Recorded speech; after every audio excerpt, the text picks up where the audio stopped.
Hey guys, welcome to resource point. Myself Rishika. और आज हम लोग पढ़ने वाले हैं तमिलनाडु की टेक्स्ट बुक। ये हमारी हिस्ट्री की है, जो कि 12th क्लास की है, मॉडर्न हिस्ट्री। काफ़ी चीज़ें हम लोग देख चुके हैं। अब हम लोग बिल्कुल एंड में आ गए हैं। 2 लेसन बाकी है, जिसको मैं एक आज कर देती हूँ, एक कल मैं बता दूंगी।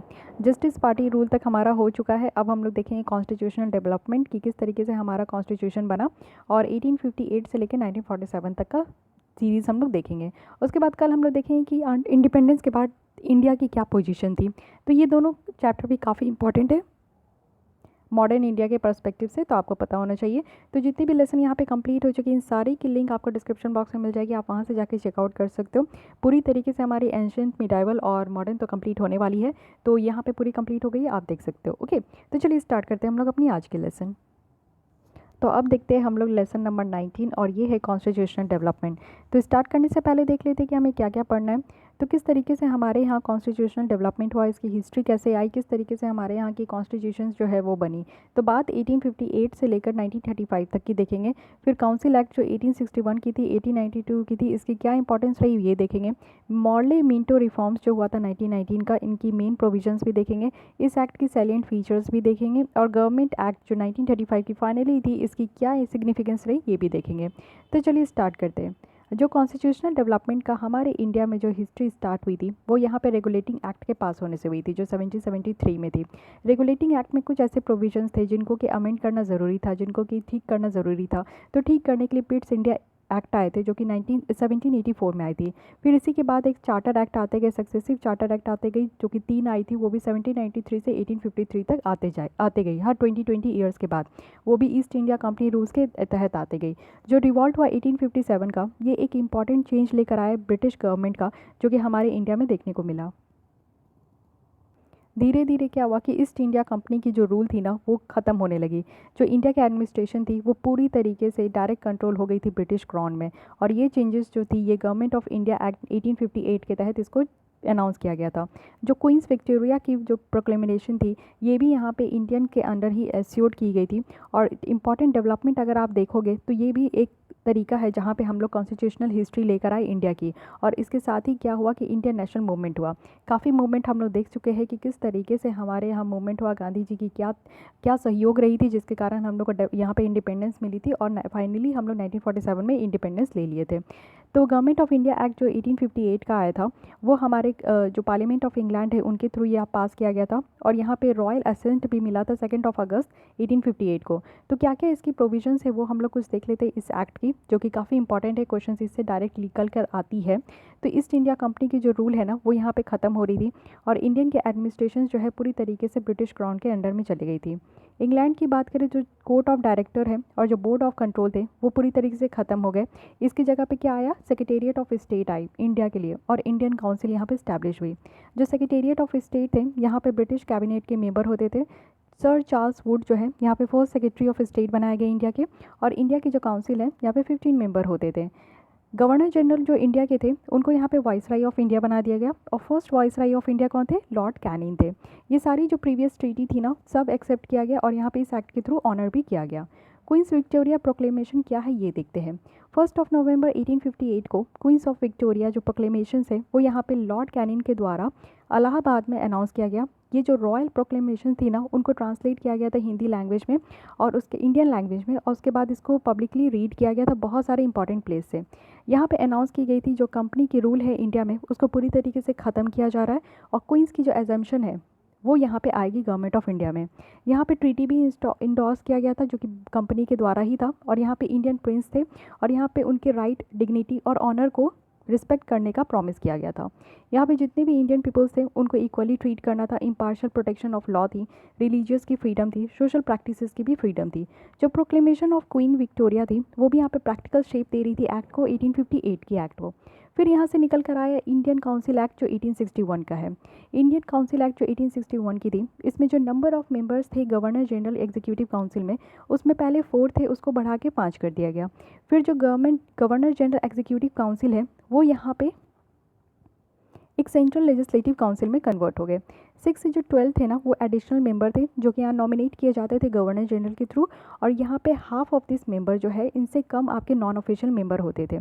तो यहाँ पे जो प्रोविजंस था ये इंडियन को इंक्लूड करने के लिए बनाया गया था लेजिस्लेटिव काउंसिल में, और जो इस मेंबर की फंक्शंस थी वो स्ट्रिक्टली लिमिटेड थी जहाँ पे आपको लेजिस्लेशन बनाना है, लेकिन यहाँ पे जो भी मैटर में इंटरफेयर करना था उससे एग्जीक्यूटिव काउंसिल को रोक दिया गया था। यहाँ पे जो भी पावर थी ना एडमिनिस्ट्रेशन और फाइनेंस की वो यहाँ पे नहीं पोजेस होती थी, यहाँ पे नहीं होता था। लेजिस्लेटिव काउंसिल्स जो थी वो भी स्टैब्लिश की गई थी प्रोविंस में। जो नंबर ऑफ एडिशनल मेंबर थे वो प्रोविंस में वो फिक्स था, वो आपका 4 से 8 तक ही रहेंगे। इस एक्ट में काफ़ी इंपॉर्टेंट कॉन्स्टिट्यूशनल डेवलपमेंट हुए। पीपल्स ऑफ इंडिया जो थे वो भी इन्वॉल्व हुए, यहाँ पे लॉ मेकिंग जो प्रोसेस चलता था वहाँ पे पीपल्स ऑफ इंडिया को भी इन्वॉल्व किया गया। जो मैकेनिज्म थी इंडियन की लेजिस्लेशन डेवलपमेंट की वो भी धीरे धीरे डेवलप्ड हुआ, और उसके बाद यहाँ पे एक्ट यानी 1892 और 1909 आई, यानी इंडियन काउंसिल एक्ट फिर आपकी 1892 आई। इंडियन काउंसिल एक्ट जो आपकी 1892 आई वो फर्स्ट अचीवमेंट था जहाँ पे इंडियन नेशनल कांग्रेस आए। यहाँ पे जो नंबर थी एडिशनल मेंबर्स की लेजिस्लेटिव काउंसिल में वो बड़ी थी, यहाँ पे 10 से कम नहीं थे और 16 से ज़्यादा नहीं होने चाहिए थे। यहाँ पे जो नॉन ऑफिशियल की प्रोपोर्शन थी वो भी इंक्रीज़ हुई थी, 6 ऑफिशियल से लेकर 10 नॉन ऑफिशियल्स, ओके। और यहाँ जो मेंबर थे ना उनको अलाउ किया जाता था कि बजट के लिए वो डिस्कस कर सके और जितनी भी फिनेंशियल पॉलिसी है गवर्नमेंट की उसको क्रिटिसाइज़ भी कर सकते थे। इस प्रोविंस में जो नंबर ऑफ एडिशनल मेंबर थे उनको इंक्रीज़ किया गया था और उनके साथ ही साथ उनको एडिशनल पावर भी दी गई थी। मॉर्ले मिंटो रिफॉर्म की बात करें जो कि 1909 की थी, ये इंडियन काउंसिल एक्ट ही थी लेकिन इसको मिंटो मॉर्ले रिफॉर्म भी कहा जाता है, क्योंकि यहाँ पे आपका जो नाम है वो लॉर्ड मॉर्ले थे और सेक्रेटेरिएट ऑफ स्टेट जो इंडिया के थे वो लॉर्ड मिंटो थे। ओके सॉरी लॉर्ड मॉर्ले जो थे ना वो आपके सेक्रेटेरिएट ऑफ स्टेट थे, लॉर्ड मिंटो जो थे वो गवर्नर जनरल थे, इसलिए इनके नाम पे ही ये एक्ट था।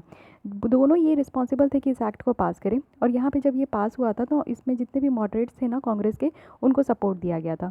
कुछ इंपॉर्टेंट प्रोविजंस देख लेते हैं जो कि इंपॉर्टेंट है।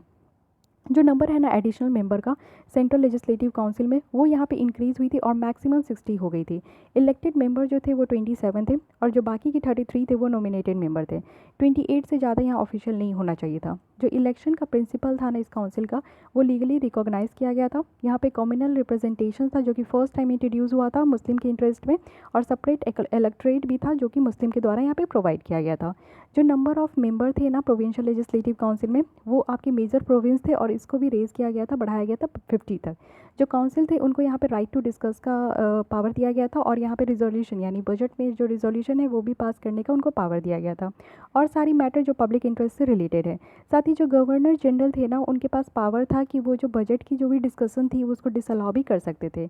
इंडियन मेंबर की बात करें तो वो फर्स्ट टाइम यहाँ पे अलॉट हुए थे और वो भी गवर्नर जनरल एग्जीक्यूटिव काउंसिल में। सर एसपी सिन्हा की बात करें तो वो फर्स्ट इंडियन थे जिनको यहाँ पे अपॉइंट किया गया था। बॉम्बे और मद्रास की बात करें तो नंबर ऑफ जो मेंबर थे एग्जीक्यूटिव काउंसिल से वो बढ़ गए थे, 2 से लेकर 4 हो गए थे। जो प्रैक्टिस थी इंडियन को अपॉइंट करने की वो इस काउंसिल में स्टार्ट हो गई थी। 2 इंडियन जो थे वो अपॉइंट किए गए थे इंडियन काउंसिल में। मिंटो मॉर्ले रिफॉर्म्स जो था वो कभी भी ये नहीं चाहती थी कि वो एक पार्लियामेंट्री फॉर्म ऑफ गवर्नमेंट को इंडिया में सेटअप करे, और जो मॉडरेट्स थे वो यहाँ पे इस रिफॉर्म्स को काफ़ी अच्छे से वेलकम करते थे। जो सेपरेट इलेक्टोरेट्स का जो प्रिंसिपल था वो अल्टीमेटली यहाँ पे इंडिया को पार्टीशन के लिए लेकर आया, जो कि 1947 में इंडिया पाकिस्तान में पार्टीशन हो गई। फिर आया 1919 की एक्ट जो कि मॉन्टेग्यू चेम्सफोर्ड रिफॉर्म था। ये जो पॉलिटिकल डेवलपमेंट इंडिया में हो रही थी ना ये फर्स्ट वर्ल्ड वॉर के टाइम में हुई थी, और उस समय जैसे कि होम रूल मूवमेंट निकल कर आई थी और उसके कारण अगस्त डिक्लेरेशन आया था जो कि 20 अगस्त 1917 में मॉन्टेग्यू जो कि सेक्रेटरी ऑफ स्टेट थे इंडिया के, उन्होंने एक डिक्लेरेशन दिया था हाउस ऑफ कॉमन में। उनकी जो डिक्लेरेशंस थी वो यहाँ पे रिस्पॉन्सिबल गवर्नमेंट को यहाँ पे बनाना था, और वो भी डिफरेंट स्टेज में। जो फर्स्ट मेजर लिया गया गवर्नमेंट ऑफ इंडिया एक्ट 1919 की वो यहाँ पे पार्लियामेंट ऑफ इंग्लैंड से पास किया गया, और ये एक्ट को मॉन्टेग्यू चेम्सफोर्ड रिफॉर्म कहा गया, और लॉर्ड जो चेम्सफोर्ड थे वो यहाँ पे इंडिया के वाइसराय थे। तो क्या क्या मेन फीचर्स था ये देख लेते हैं। डायरकी जो है यहाँ पे इंट्रोड्यूस किया गया प्रोविंस में। प्रोविंशियल सब्जेक्ट जो था ना वो यहाँ पे डिवाइड हो गया था रिजर्व सब्जेक्ट में और ट्रांसफर्ड सब्जेक्ट में। रिजर्व सब्जेक्ट क्या था कि जैसे पुलिस हो गई, जेल हो गई, लैंड रेवेन्यू हो गई, इरिगेशन, फॉरेस्ट, ये सब रिजर्व सब्जेक्ट में आता था। जैसे आज की डेट में आप लिस्ट देखते हो ना यूनियन लिस्ट और स्टेट लिस्ट, कंकरेंट लिस्ट, उसी तरीके से कुछ कुछ जो सब्जेक्ट थी ना वो रिजर्व सब्जेक्ट में थी और ट्रांसफर्ड सब्जेक्ट में भी थी। तो ट्रांसफर्ड सब्जेक्ट में क्या थी, education, local self government, public health, sanitation, agriculture और इंडस्ट्री। जो रिजर्व सब्जेक्ट थी वो यहाँ पे गवर्नर के थ्रू एडमिनिस्टर किया जाता था और उनके एग्जीक्यूटिव काउंसिल के थ्रू, और जो ट्रांसफर्ड सब्जेक्ट थी वो गवर्नर और उनके मिनिस्टर के थ्रू यहाँ पे एडमिनिस्टर किया जाता था। Dyarchy means double government. India province में भी गवर्नमेंट होती थी, सेंटर में भी। तो वो यहाँ पे इंट्रोड्यूस किया गया था मॉन्टेग्यू चेम्सफोर्ड रिफॉर्म में। ओके, चेम्सफोर्ड रिफॉर्म में जो बाई कैमरल थी यानी 2 चैम्बर लेजिस्लेशन, वो भी यहाँ पे सेंटर में सेटअप हुआ था। इसके साथ ही आपका काउंसिल ऑफ स्टेट हुई थी जो आज के डेट में राज्यसभा है, और साथ ही साथ यहाँ पे लेजिस्लेटिव असेंबली हुई थी जो हर स्टेट में। जो टोटल मेंबर थे लेजिस्लेटिव असेंबली में वो मैक्सिमम आपके 145 हो सकते थे, जिसमें कि 105 जो है इलेक्टेड होंगे और बाकी रिमेनिंग नॉमिनेट होकर आएंगे। काउंसिल ऑफ स्टेट की बात करें तो यहाँ पे मैक्सिमम 60 मेंबर होंगे, जिसमें कि 34 इलेक्ट होकर आएंगे और रिमेनिंग यहाँ पे नॉमिनेट होकर आएंगे। जो सेक्रेटरी ऑफ स्टेट थे इंडिया के लिए, उनकी सैलरी और उनके असिस्टेंट की वो आपका ब्रिटिश रेवेन्यू से पेड होता था, और इनकी जो पेड होती थी वो इंडियन रेवेन्यू से निकल कर आती थी। जो हायर कमिश्नर थे इंडिया के वो लंदन में थे, उनको अपॉइंट किया गया था। जो मोस्ट इंपॉर्टेंट डिफेक्ट था इस एक्ट में वो था डिवीजन ऑफ पावर, यानी यहाँ पे जो सिस्टम ऑफ डायरकी आ गई थी, सेंटर में भी पावर थी और स्टेट में भी पावर थी। तो ये सिस्टम ऑफ पावर जो आपका डिवीजन ऑफ पावर था, ये इस इंपॉर्टेंट डिफेक्ट माना जाता है इस एक्ट का। उसके बाद आपका फाइनली आया गवर्नमेंट ऑफ इंडिया एक्ट 1935 का, यानी यहाँ पे आपका जो साइमन कमीशन की रिपोर्ट के बेसिस पे इसको पास किया गया था, यानी जो राउंड टेबल कॉन्फ्रेंस के तर्ज पे जो आउटकम निकल कर आई थी, वाइट पेपर जो इशू किया गया था ब्रिटिश गवर्नमेंट के थ्रू, उनके तर्ज पे इसको पास किया गया था। तो कुछ फॉलोइंग इसकी साइलेंट फीचर्स देखते हैं। सबसे पहला क्या है कि यहाँ पे इस्टेब्लिश करना है ऑल इंडिया फेडरेशन, वो भी सेंटर में, और यहाँ पे प्रोविंस बनानी है ब्रिटिश इंडिया का और प्रिंसली स्टेट का। साथ ही यहाँ पे पावर को डिवाइड किया गया था 3 लिस्ट में, जैसे आज के डेट में आपका स्टेट लिस्ट हो गया, तो वही रिजर्व्ड और ट्रांसफर्ड को यहाँ पे चेंज करके फेडरल, प्रोविंशियल और कंकरेंट लिस्ट बनाया गया। यहाँ पे डायरेक्टली को इंट्रोड्यूस किया गया सेंटर में, और जो गवर्नर जनरल थे और उनके जो काउंसिलर थे उनको भी एडमिनिस्टर किया गया था रिजर्व सब्जेक्ट के लिए, और जो काउंसिल ऑफ मिनिस्टर थे वो रिस्पॉन्सिबल थे ट्रांसफर्ड सब्जेक्ट के लिए। तो ये रिजर्व और ट्रांसफर्ड सब्जेक्ट तो चल ही रहा था, उसके अलावा ये 3 लिस्ट बनाया गया था।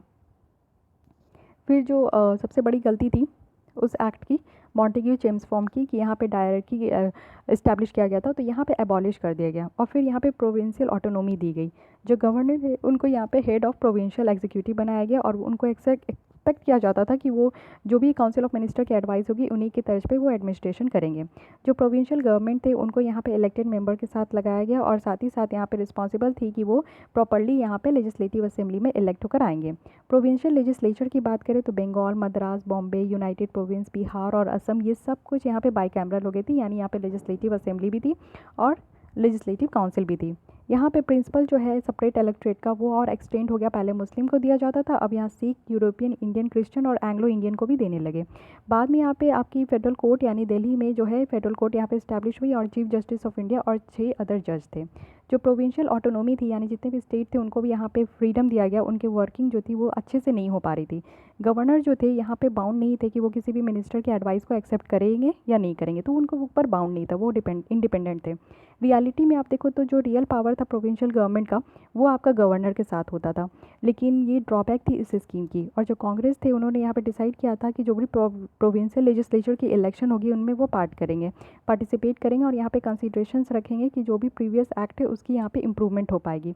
इसी के साथ क्या हुई कि गवर्नमेंट ऑफ इंडिया एक्ट की जो आपकी 1935 की जो प्रोविजंस थी, यहाँ पे आपका इलेक्शंस था प्रोविंशियल लेजिस्लेचर का, तो वो उसके तर्ज पे 1937 में इलेक्शन हुई।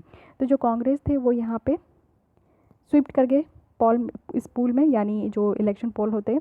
7 जुलाई 1937 में जब यहाँ पे वाइसराय लॉर्ड लिनलिथगो की यहाँ पे जब विक्ट्री हुई थी, तो यहाँ पे कांग्रेस ने अपने कॉर्पोरेशन को एश्योर कर लिया था और पार्टी जो है उनके मिनिस्ट्रीज़ के साथ 7 प्रोविंस में यहाँ पे पार्ट कर ली थी, यानी यहाँ पे डिवाइड कर ली थी।